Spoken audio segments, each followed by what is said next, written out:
நாளைக்கான வீடியோ தாங்க வந்திருக்கு. வீடியோ வந்து சூப்பரா இருந்துச்சு அப்படின்னு தான் சொல்லணும். துளசிகிட்ட வந்து தப்பா நடந்துக்கிட்டார்ல அவரோட ஓனரு.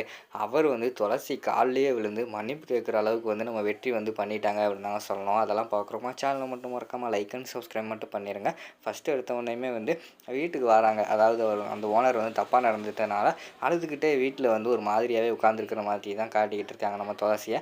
பக்கத்தில் வந்து அந்த இடத்துல வந்து தியா வந்து போகிறாங்க. போன உடனேயுமே வந்து தியா தயவுசெய்து என்னை எதுவுமே டிஸ்டர்ப் பண்ணாத, அம்மா கொஞ்சம் தனியாக இருக்கணும் அப்படிங்கிற மாதிரி சொல்லிட்டு அந்த இடத்துல அழுதுகிட்டே இருக்காங்க. அம்மா உனக்கு என்னம்மா ஆச்சு அப்படிங்கிற மாதிரி கேட்காங்க. அம்மாவுக்கு ஒரே தலைவலியாக இருக்குது அப்படிங்கிற மாதிரி சொல்லிட்டு அவங்கள வந்து வெளியில் அனுப்பி வைக்காங்க. அப்போ தியா வந்து பார்த்துக்கிட்டு இருக்காங்க.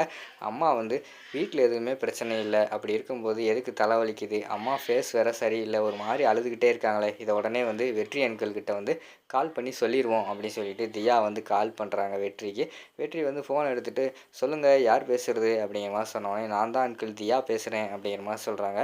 சொல்லு பாப்பா அப்படிங்கிற மாதிரி சொல்கிறாங்க. அங்கிள் அம்மா வந்து சரியாகவே இல்லை, அழுதுகிட்டே இருக்காங்க அப்படிங்கிற மாதிரி சொல்கிறாங்க. ஏன் அழுதுகிட்டு இருக்காங்க, எதுவும் பிரச்சனையா அப்படிங்கிற மாதிரி கேட்காங்க. பிரச்சனையெல்லாம் இல்லை, கேட்டால் தலைவலிக்குன்னு சொல்கிறாங்க அப்படிங்கிற மாதிரி சொல்கிறாங்க.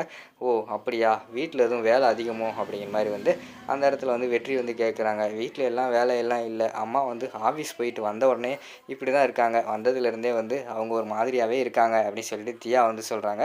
ஓ அப்படியா, சரி நீ ஒன்றும் கவலைப்படாத பாப்பா அப்படிங்கிற மாதிரி சொல்கிறாங்க. அம்மாவை பார்க்கும்போது எனக்கு ரொம்ப ஒரு மாதிரி இருக்குது, அழுகையாக வருது அப்படிங்கிற மாதிரி சொன்ன உடனேயும் நீ ஒன்றும் கவலைப்படாத சரியா, அம்மாவோட தலைவலியை நான் சரி பண்ணிடுறேன் அப்படின்னு சொல்லிட்டு அந்த இடத்துல வந்து வெற்றி வந்து சொல்லிவிட்டு ஃபோனை வைக்கிற மாதிரி காட்டுறாங்க.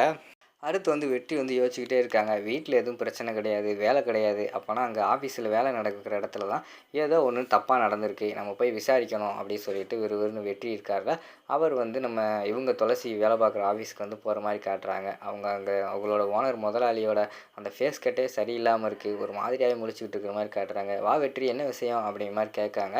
இல்லை நான் தானே துளசியை வந்து இங்கே வேலைக்கு சேர்த்து விட்டேன் அப்படிங்கிற மாதிரி வந்து அந்த இடத்துல வெற்றி வந்து சொல்கிறாங்க. ஆமாப்பா நீ தான் சேர்த்து விட்ட, என்னாச்சு அப்படிங்கிற மாதிரி சொல்லிட்டு மனசுக்குள்ளே யோசிக்காரு. ஐயையோ அந்த பொண்ணு வந்து இவங்கிட்ட வந்து நடந்த உண்மையெல்லாம் சொல்லியிருக்குமோ அப்படிங்கிற மாதிரி சொல்லி யோசிச்சுக்கிட்டே இருக்காங்க. சரி அந்த பொண்ணு இன்றைக்கி வந்து வேலையை முடிச்சுட்டு வந்ததுலேருந்து மனசே சரியில்லை, ஒரு மாதிரியாகவே இருக்கே, இங்கே என்ன நடந்துச்சு, என்ன பிரச்சனை அப்படிங்கிற மாதிரி கேட்காங்க. திருன்னு அவர் முழிச்சுக்கிட்டே அதெல்லாம் ஒன்றும் இல்லைப்பா அப்படி இப்படின்னு சொல்லி சமாளிச்சுக்கிட்டு இருக்கிற மாதிரி காட்டுறாங்க. இங்கே பாரு இப்போ ஒழுங்கா சொல்லலைன்னா என் தலை கோவம் வந்துடும், பிறகு கண்ணா பின்னமாக அடி போட்டுருவார் அப்படிங்கிற மாதிரி சொல்லிட்டு நம்ம வெற்றி கூட இருப்பாங்களா அவங்களோட ஃப்ரெண்ட்ஸு அவங்கெல்லாம் சொல்கிற மாதிரி காட்டுறாங்க. அப்படியெல்லாம் ஒன்றும் இல்லைப்பா, எனக்கு தெரியாது, அந்த பொண்ணுக்கு எதுவும் பிரச்சனையாக இருக்கும், நீ போய் அந்த பொண்ணுக்கிட்ட கேளு அப்படிங்கிற மாதிரி வந்து அவர் சொல்கிற மாதிரி காட்டுறாங்க. நீ இப்படி கேட்டால் வந்து சொல்ல மாட்ட அப்படின்னு சொல்லிட்டு கை வைக்க ஆரம்பிச்சிடுறாங்க. பட்டு பட்டுன்னு கன்னத்திலே அறைய ஆரம்பிச்சிடுறாங்க. அரைஞ்சவொடனே அவர் வந்து அடி தாங்க முடியாமல் உண்மையை சொல்லிடுறாரு. சொல்லிடுறேன்ப்பா நான் உண்மையை சொல்லிடுறேன், அந்த பொண்ணு வந்துச்சு ஏதோ ஆசைக்காக வந்து லேசாக தொட்டேன்ப்பா அப்படிங்கிற மாதிரி சொல்கிறாங்க. எவ்வளோ தைரியம் இருந்தால் அந்த பொண்ணு மேலே கை வச்சிருப்பேன் அப்படின்னு சொல்லிட்டு பழைய வெடி வந்து அடி வெளுக்க ஆரம்பிச்சிடுறாங்க. தெரியாமல் பண்ணிட்டேன்ப்பான்னு கதற ஆரம்பிச்சிடுறாங்க. சரி தெரியாமல் பண்ணிட்டேன்னு சொல்கிறேன், நாளைக்கு அந்த பொண்ணு வந்து இங்கே வேலைக்கு வரணும், அது என்னமோ ஏதோ எனக்கு தெரியாது, அந்த பொண்ணு காலில் விழுந்து நீ மன்னிப்பு கேட்டு இங்கே வேலைக்கு நீ கூப்பிட்டு வந்து வேலை பார்க்க வைக்கிற, அது உன்னோட பொறுப்பு. அப்படி நீ பண்ணலைன்னு வச்சுக்கோமே, இந்த ஆஃபீஸ் இருக்குல்ல இது நாளைக்கு இருக்காது, தரமட்டமாக வைக்கிறேன் பார்த்துக்கோ, அவ்வளோதான் சொல்லிட்டேன் அப்படின்னு சொல்லிட்டு அந்த இடத்துல இருந்து வெற்றி வந்து போகிற மாதிரி தான் காட்டுறாங்க. அவங்க ஓனர் வந்து என்ன செய்ய தெரியாமல் முழிச்சுக்கிட்டு இருக்காரு. பேசாமல் போய் அந்த துளசிக்கிட்ட வந்து மன்னிப்பு கேட்ட வேண்டியதான், இல்லைன்னா இவன் வேறு ரவுடி பையன் ஏதாவது செஞ்சிருவான் அப்படின்னு சொல்லிட்டு துளசி அவங்க வீட்டில் போய் அவங்கள தனியாக கூப்பிட்டு வச்சு அம்மா நீ மன்னிச்சிருமா அப்படின்னு சொல்லிட்டு காலில் விழுந்து மன்னிப்பு கேட்குற மாதிரி தான் காட்டுறாங்க. சார் எந்திரிங்க அப்படிங்கிற மாதிரி சொல்லிகிட்டு இருக்காங்க. நீ மன்னிச்சிட்டேன் சொல்லு அப்போ தான் எந்திரிப்பேன் அப்படிங்கிற மாதிரி சொன்னோன்னே மன்னிச்சிட்டேன் எந்திரிங்க அப்படிங்கிற மாதிரி சொல்லிட்டு நாளைக்கு வேலைக்கு எதுவும் வராமல் இருந்துடாதம்மா, நீ வேலைக்கு வரணும், வேலைக்கு கண்டிப்பாக வரணும் அப்படிங்கிற மாதிரி சொல்கிறாங்க. அவங்களும் சரின்னு சொல்லிட்டு தலையாட்டுறாங்க. அந்த இடத்துலேருந்து அந்த ஓனர் வந்து போயிடுறாங்க.